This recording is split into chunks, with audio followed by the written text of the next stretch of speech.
it really is having that overall marketing plan with a vision of where you're heading and the content that supports it, that creates trust and authority and empowers your audience to say yes.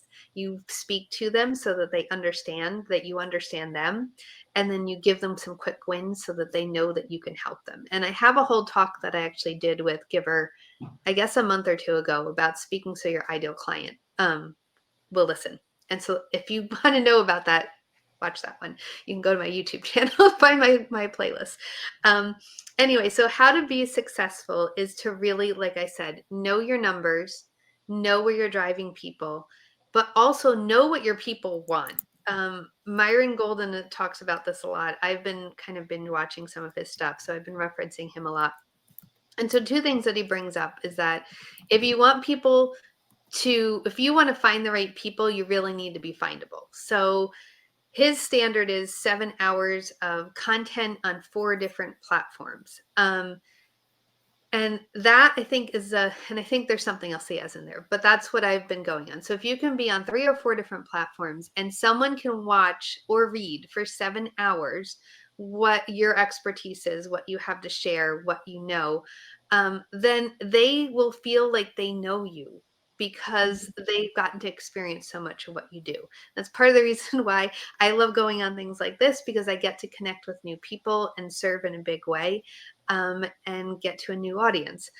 So how to be successful is, first of all, find your audience and connect with them, but also reach out and find other audiences. So networking, collaborating, being on podcasts, going as a guest speaker, keeping up all the things, but also not burning out on it. Have a very strict plan of how much time you spend on everything. I have a very strict plan of, this is how long I will spend on, let's say, Facebook, and this is how long I spend doing my content. This is how I break off a time. This is when I'm making something for YouTube. This is when I'm reading so that I have ideas to write. All of that needs to be scheduled. You can't just plan on it happening, because then it just won't happen. So make yourself your first client. Schedule it in just like you would anybody else. If you were running a brick and mortar, you would schedule in cleaning the store. You would schedule in doing inventory or meeting with your I'm losing the word, but like your wholesalers. All of that would be in your calendar. So put yourself into your calendar, have a clear vision of where you're taking them, and listen to what people are saying. I think that's the biggest thing with being successful. And it's something that Myron says over and over again, that sell what people want. Don't sell what you want. Sell what people want. Listen to what they're asking for. See what people in groups that are your ideal client are talking about. Make your offers and your products based on what people need, and then it will be easier for you to connect with them because they're already looking for you.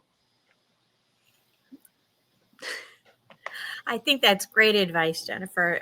Some of the topics you've dove in today, I know you're just barely even touching. I know you have a ton more information on any of this. So if any of this sounds like something you want to know more about, you can definitely find Jennifer. Where can we find you? Well, I'm going to talk about that in a minute. You can find me at leadfunnelscale.com. I am on LinkedIn. I'm on Facebook. You can find me from Instagram, but I have to be honest, like, I just don't do that much with Instagram. I haven't had any real legitimate conversations come from there.